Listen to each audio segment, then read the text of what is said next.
Hello dear students, you are most welcome in SKLG Online Education.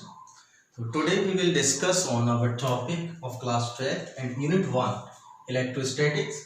But today we will discuss on continuous distribution of electric charge. कि भाई what is the continuous distribution of electric charge, ये क्या है? तो इस पे हम थोड़ा सा डिस्कशन करेंगे और उसे जानेंगे कि है क्या। कि अब तक हमने जो पढ़ा वो पॉइंट चार्जेस के बारे में पढ़ा या इंडिविजुअल चार्जेस के बारे में पढ़ा, जो बहुत छोटे थे, चार्ज पार्टिकल थे, है ना। तो सिंगल चार्ज हुआ करते थे, कभी भी हमने ग्रुप ऑफ चार्ज नहीं पढ़ा, बहुत सारे चार्जों को एक साथ नहीं पढ़ा है। तो अब वही हम पढ़ने वाले हैं, कंटिन्यूअस डिस्ट्रीब्यूशन ऑफ चार्ज, की लगातार सतत कंटिन्यूसली चार्जेस का डिस्ट्रीब्यूशन कैसे होगा, है ना। तो यहाँ मैं आपके सामने कुछ ये तीन और टाइप के ऑब्जेक्ट बना रहा हूँ। ये कोई भी एक सरफेस हो सकता है, ये लेंथ वाला कोई कंडक्टर है जिसकी हमें केवल लेंथ पता है एल, ये इसका हमें एरिया पता है, ठीक है भाई, इसका एरिया कहते हैं। और ये कोई स्फीयर है जिसका हमें वॉल्यूम पता है, ठीक है भाई, वॉल्यूम डी, एरिया ए और लेंथ इसकी एल है। तो थ्री टाइप्स के हमारे पास कंडक्टर है एक तरीके से। ये कोई शीट हो सकती है, ये कोई स्फीयर हो सकता है कंडक्टिंग, और ये कोई वायर हो सकता है। तो जिसका हमें लेंथ पता है, इसका हमें एरिया पता है, सरफेस एरिया, और इसका हमें वॉल्यूम पता है, ठीक। तो जब हमने इसको कोई चार्ज दिया तो आप देखो ये Q charge, positive Q charge पूरी लेंथ में डिस्ट्रीब्यूट हो गया, इसकी किसमें, पूरी लेंथ। अब इसको हमने कोई चार्ज दिया तो इसके पूरे पॉजिटिव चार्ज है, इसके पूरे एरिया, सरफेस एरिया में डिस्ट्रीब्यूट हो गया यूनिफॉर्मली। कोई स्फीयर है कंडक्टिंग, उसे जो हमने चार्ज दिया तब वो उसके पूरे वॉल्यूम में डिस्ट्रीब्यूट हो गया। क्लियर। तो किसी चार्ज का किसी सरफेस पर uniformly distribution is called continuous distribution of charge. आ गया समझ में कि distribution of charge uniformly in a conductor is called distribution of charge. अब कंडक्टर कितने टाइप के हैं, वो लेंथ वाइज हो सकता है, केवल उसमें लेंथ पता हो, इस टाइप का, जैसे कोई वायर, या कोई सरफेस वाला कंडक्टर भी हो सकता है, जैसे कोई मेटल की सीट ये हमने ले रखी है, या कोई ऐसा स्फीयर, कंडक्टिंग स्फीयर हो जिसका हमें वॉल्यूम पता हो, ठीक है। तो तीन टाइप के हमने यहाँ थ्री टाइप्स के कंडक्टर ले रखे हैं। तो इसके पर यूनिट लेंथ में distribution of charge in per unit length is called linear charge density, linear charge density. और इसे लिखते हैं किससे भाई, lambda equal to Q upon L. ये इसका क्या बनेगा फॉर्मूला, कि distribution of charge in per unit length of a conductor is called linear charge density. It represented by lambda and its unit is coulomb per meter. Clear? Now, charge, distribution of charge on a surface of a metal sheet is called surface charge density. क्या बोलेंगे उसे, surface charge density। इसे हम लोग लिखते हैं किससे, sigma से। तो चार्ज डिस्ट्रीब्यूशन या distributed charge in per unit area is called surface charge density. आप स्मॉल क्यू, कैपिटल क्यू कुछ भी यूज यहां कर सकते हैं। तो this is a surface charge density. इसका यूनिट क्या होगा, कूलम पर मीटर स्क्वायर हो। ऐसे इसे क्या बोल देंगे कि जब कोई चार्ज किसी कंडक्टिंग स्फीयर के एंटायर वॉल्यूम में फैल जाए, डिस्ट्रीब्यूट हो जाए, तो उसे बोलते हैं वॉल्यूम चार्ज डेंसिटी। ठीक है भाई, तो इसको हम लिखते हैं रो से, तो rho equal to Q upon volume. तो इसका यूनिट क्या होगा भाई, कूलम पर मीटर क्यूब। तो समझ में आ गया, कंटिन्यूअस डिस्ट्रीब्यूशन ऑफ चार्ज, कि चार्ज का फैल जाना यूनिफॉर्मली किसी भी सरफेस पर, किसी भी लेंथ में या किसी भी वॉल्यूम पर, it is called continuous distribution of charge. अगर लेंथ में फैल रहा है, लेंथ में डिस्ट्रीब्यूट हो रहा है, तो it is called linear charge density. अगर किसी सरफेस पे डिस्ट्रीब्यूट हो रहे हैं तो उसे क्या कहेंगे, surface charge density, it is represented by sigma. और जब पूरे एंटायर वॉल्यूम में डिस्ट्रीब्यूट हो जाएगा तब उसे हम कहेंगे वॉल्यूम चार्ज डेंसिटी।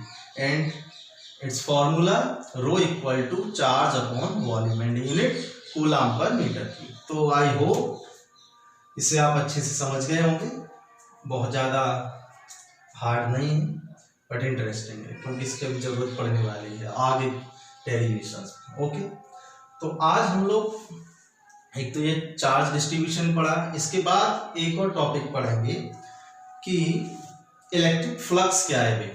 ठीक है, तो नेक्स्ट टॉपिक पे बढ़ते हैं जल्दी से, इलेक्ट्रिक फ्लक्स। ठीक, ये हमारा सब कुछ फर्स्ट यूनिट में ही चल रहा है भाई, अभी फर्स्ट यूनिट काफी बड़ी है। तो इलेक्ट्रिक फ्लक्स, कि भाई इलेक्ट्रिक फ्लक्स क्या है, तो बहुत आसान है, फाई से डिनोट करते हैं।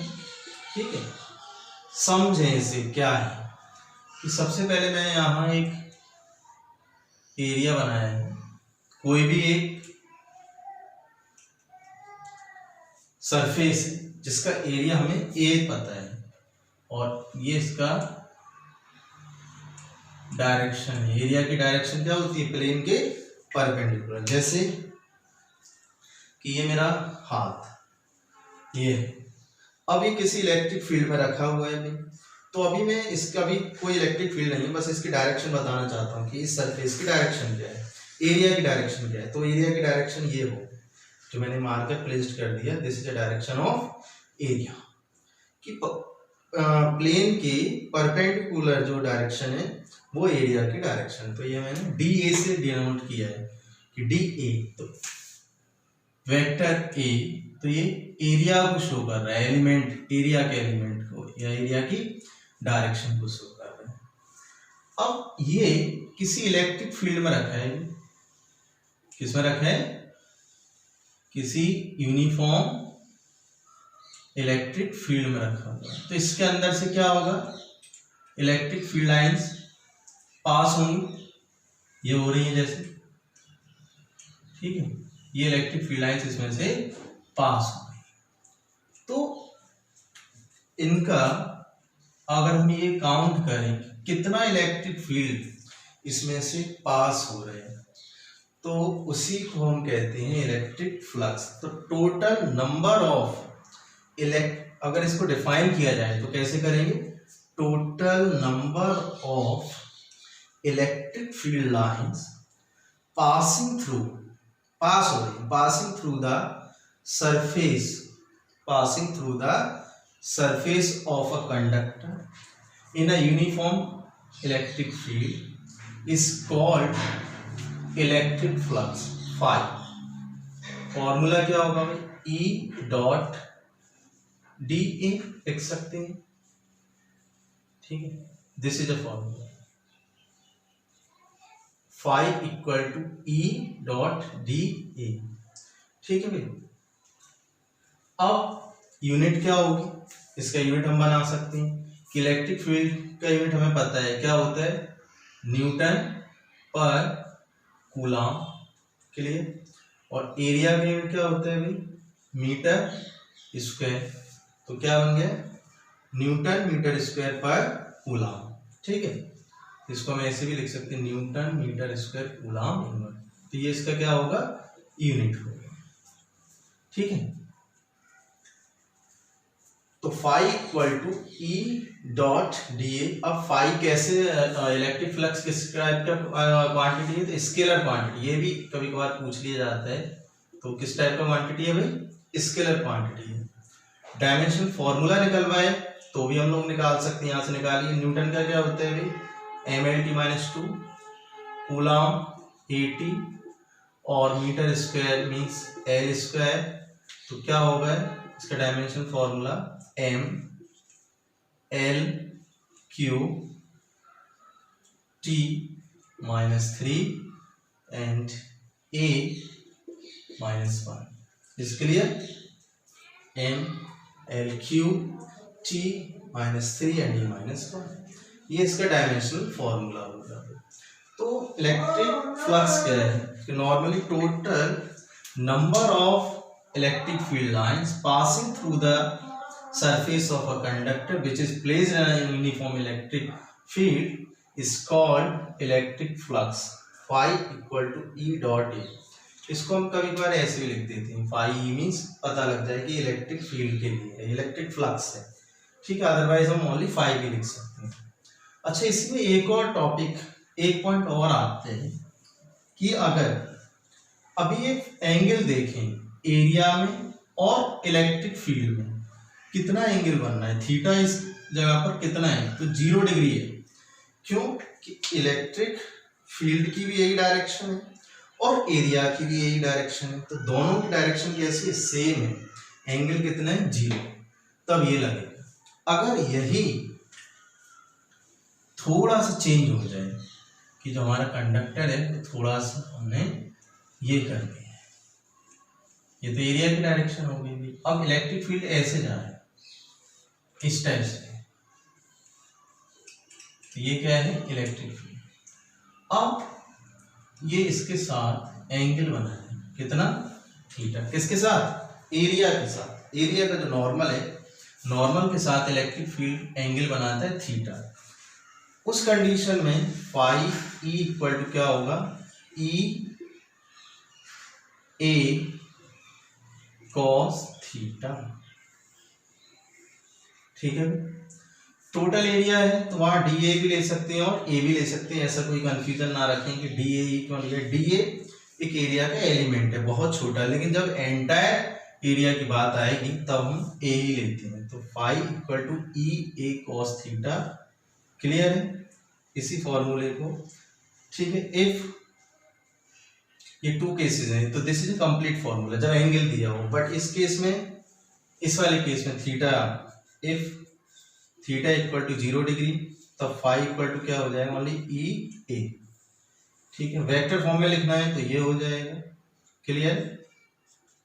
ये वेक्टर फॉर्म है, but electric flux is a scalar quantity, but अगर उसका वेक्टर फॉर्म पूछता है तो हम इस तरीके से लिखेंगे। क्यों स्केलर है, क्योंकि दोनों ही वेक्टर क्वांटिटीज है, बट उन दोनों का जो प्रोडक्ट आ रहा है वो कैसा है, स्केलर है। तो ये इसलिए यहाँ क्रॉस से रिप्रेजेंट नहीं करेंगे, किससे रिप्रेजेंट करेंगे, डॉट से। कुछ बच्चे यहाँ क्रॉस भी लगा सकते हैं बट रॉन्ग है वो, क्योंकि स्केलर क्वांटिटी और 2 वेक्टर क्वांटिटी का अगर प्रोडक्ट स्केलर आता है तब उस प्रोडक्ट को कहते हैं क्या, डॉट प्रोडक्ट या स्केलर प्रोडक्ट। तो ये डॉट से ही रिप्रेजेंट होगा। तो समझ में आ गया इलेक्ट्रिक फ्लक्स की नंबर ऑफ पासिंग या total number of electric field lines passing through the surface of a conductor which is placed in a uniform electric field is called electric flux by E. ये हमने उसका formula पढ़ा, दोनों types पढ़े कि angle किसके साथ लेना है। तो ये एक चीज बहुत इंपॉर्टेंट है यहाँ जो न्यूमेरिकल में सबसे ज्यादा यूज होगी कि एंगल आपको किसके साथ लेना है, नॉर्मल के साथ लेना है। यानी जो एरिया है सरफेस का, उसका जो परपेंडिकुलर हमने ड्रॉ किया है या उसका नॉर्मल जो डायरेक्शन एरिया की, एलिमेंट ऑफ एरिया की, उसके साथ जो इलेक्ट्रिक फील्ड का एंगल बनाता है वही एंगल हमें लेना है। न्यूमेरिकल में कभी कभार इस प्लेन के साथ एंगल दे दिया जाता है, ये एंगल भी दे दिया जाता है न्यूमेरिकल करते टाइम, तो हमें ये एंगल नहीं चाहिए, हमें ये वाला एंगल चाहिए, ठीक है। तब जाके हमारा न्यूमेरिकल कंप्लीट होगा। तो is that clear. Electric flux काफी इंपॉर्टेंट है। और आगे अब मैं जो टॉपिक कवर करेंगे Gauss law which is very very very important, जो एग्ज़ाम में आएगी, न्यूमेरिकल होंगे और एक तरीके से बहुत ही इम्पोर्टेंट वेपन है वो फिजिक्स में, कि जब आप इलेक्ट्रिक फील्ड निकालेंगे। अभी आपने इलेक्ट्रिक फील्ड पॉइंट चार्जेस से पढ़ लिया, इलेक्ट्रिक डाइपोल से पढ़ लिया, अभी किससे नहीं पढ़ा? एक लीनियर चार्ज कंडक्टर से नहीं पढ़ा, कंडक्टिंग स्फीयर से नहीं पढ़ा है ना, मेटल शीट से नहीं पढ़ा है। तो उसे पढ़ने के लिए हमें इलेक्ट्रिक फ्लक्स की ज़रूरत होगी, साथ ही साथ गॉस लॉ की भी ज़रूरत होगी। तो इसलिए डायरेक्ट हम उन इलेक्ट्रिक फील्ड को कंडक्टर के थ्रू, मेटल शीट के थ्रू या मेट्रिक स्फीयर के थ्रू नहीं निकाल सकते, नहीं डेरिवेट कर सकते। इसलिए हमें ये गॉस लॉ पढ़ना होगा, बहुत इम्पोर्टेंट है, थोड़ा ध्यान से पढ़ें। और क्यों कि न्यूमेरिकल में सबसे ज़्यादा ये यूज़ होने वाला है, ठीक है। तो देखो भाई, गॉस लॉ या गॉस थ्योरम, तो गॉस लॉ या गॉस थ्योरम क्या है? डायरेक्ट अगर मैं बोलूं कि सबसे पहली बात, बच्चे बहुत ज़्यादा गलती करते हैं कि हर जगह गॉस लॉ लगाते हैं, बड़े कन्फ्यूज़न में रहते हैं कि कहाँ गॉस लॉ लगेगा कहाँ नहीं लगेगा। तो ये चीज़ आप लोग देखें, तो ये कोई एक सरफेस, एक बाउंड्री है और इसके अंदर ये चार्ज है, सभी पॉजिटिव है, तो ये क्या है? बाउंडेड चार्ज है। कैसा है? बाउंडेड है, क्लोज्ड है। ये कैसा है? क्लोज्ड या बाउंडेड। कैसा है भाई? बाउंडेड चार्ज है, क्लोज्ड चार्ज है।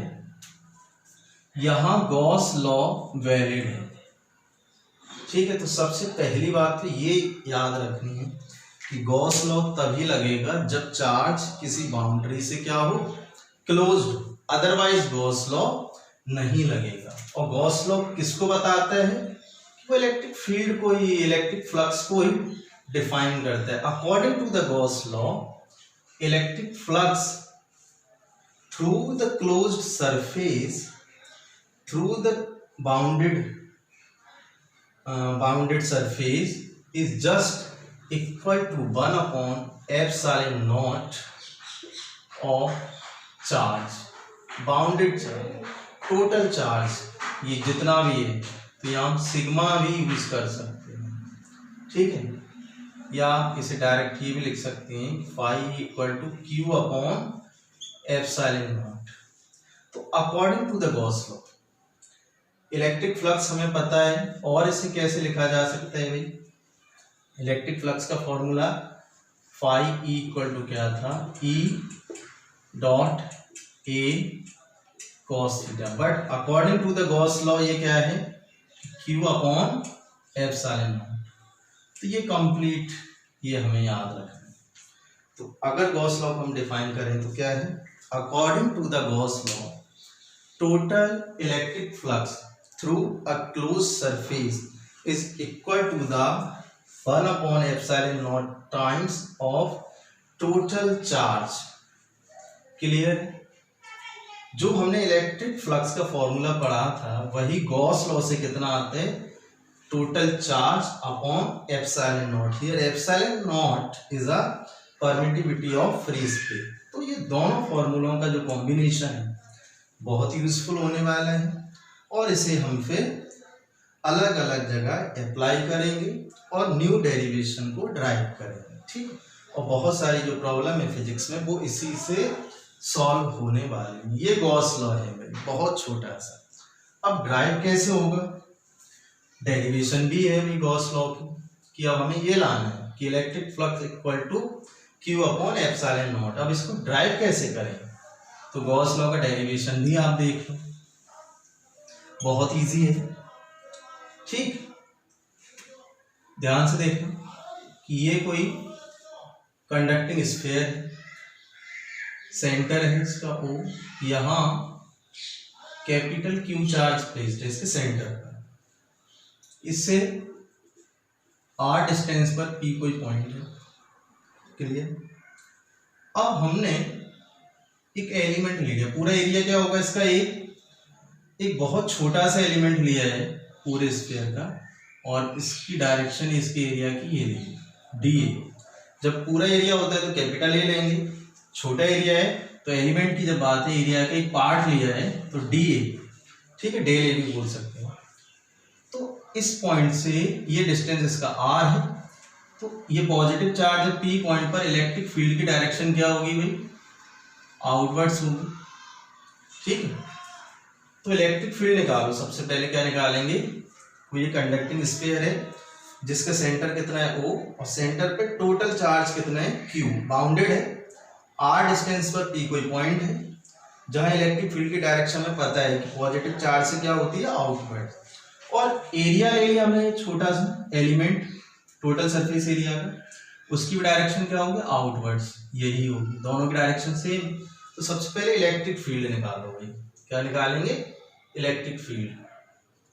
तो E equal to 1/4 pi epsilon naught Q upon R square, direction क्या होगी अलोंग OP, O से P Q। अब electric flux phi E equal to हम लोग जानते हैं क्या होता है, E इंटू डी ए, यही होता है, ये पढ़ रखा है formula. Put the value E 1/4 pi epsilon naught Q upon R square into D A, ठीक। ये किसकी वजह से इलेक्ट्रिक फील्ड है, ड्यू टू डी ए, किसकी वजह से, केवल एक छोटे से एरिया की वजह से ये इलेक्ट्रिक फ्लक्स आ गया। अगर हमें निकालना हो total electric flux, total electric flux, तो टोटल इलेक्ट्रिक फ्लक्स की बात आएगी भाई, तो उसके लिए हमें एरिया भी पूरा लेना पड़ेगा कि टोटल इलेक्ट्रिक फ्लक्स कितना होगा। तो उसके लिए हमें एरिया किसका लेना पड़ेगा, फिर डी ए नहीं रहेगा, फिर एंटायर एरिया आएगा, whole area of the sphere, और रख देंगे।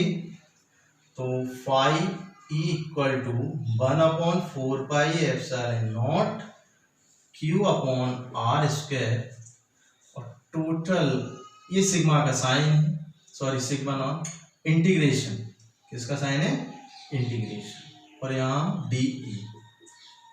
तो टोटल जब हमें निकालना होता है कि एंटायर एरिया, तो हम इंटीजर यूज कर सकते हैं, इंटीग्रेशन। तो 1/4 pi epsilon naught Q upon R square, तो पूरा एरिया कितना होता है भाई, 4 पाई R स्क्वायर, 4 पाई R स्क्वायर। तो इंटीग्रेशन करेंगे सभी कांस्टेंट हमें बाहर आ जाएंगे, तो नॉर्मली ये आप रख सकते हैं 4 पाई R स्क्वायर। तो 4 पाई से 4 पाई कैंसिल भाई, R स्क्वायर से R स्क्वायर कैंसिल, तो फाई E कितना आ गया भाई, Q अपॉन एप्सिलॉन नॉट, ठीक है। यहाँ पे मैं लिख देता हूँ total surface area, total surface area कितना होता है 4 पाई R स्क्वायर है, एंटायर स्फीयर है। तो ये ड्राइव हो गया, प्रूव्ड हो गया नहीं, तो ठीक है, हेंस प्रूव्ड, जैसे मैथ्स में लिखते हैं। तो phi E equal to Q upon epsilon naught. तो कभी कभार डेरिवेशन के लिए आ जाता है कि गॉस लॉ ड्राइव करें, तो बहुत इजी है कि एक स्फीयर लिया, उसके सेंटर पे Q चार्ज है, R डिस्टेंस पे P कोई पॉइंट है, इलेक्ट्रिक फील्ड निकाल लिया है हमारे पास फॉर्मूला पॉइंट चार्ज से। इलेक्ट्रिक फ्लक्स का फॉर्मूला ये हमने ऑलरेडी अभी पढ़ा था, E into D A dot D A. Due to the ये जो इलेक्ट्रिक फ्लक्स है वो केवल एक छोटे से एरिया एलिमेंट ऑफ एरिया की वजह से है, तो ये आएगा। लेकिन हमें निकालना है कि टोटल इलेक्ट्रिक फ्लक्स। अब देखो यहाँ बात गॉस की भी क्लियर हो रही है कि ये जो क्यू चार्ज बाउंड्री से क्या क्लोज्ड है, जब ही गॉस लॉ यूज होगा, एप्लीकेबल होगा, जब चार्ज क्या हो, बाउंडेड हो, अदरवाइज गॉस लॉ एप्लीकेबल नहीं है। ये चीज बिल्कुल दिमाग में डालनी है। तो आर टोटल इलेक्ट्रिक फ्लक्स निकाला, तो यहाँ एरिया टोटल एरिया में बस वैल्यू पुट करनी है, तो टोटल एरिया की वैल्यू क्या होगी 4πr²। तो सॉल्व करा तो डेरिवेट हो गया Q/ε0, यही था गॉस लॉ। क्लियर है? इतना याद करें, याद मीन्स प्रैक्टिस करें, और नेक्स्ट वीडियोस में हम लोग पढ़ेंगे applications of Gauss law. Clear? तो enjoy physics with me. Thank you for watching. Okay, bye.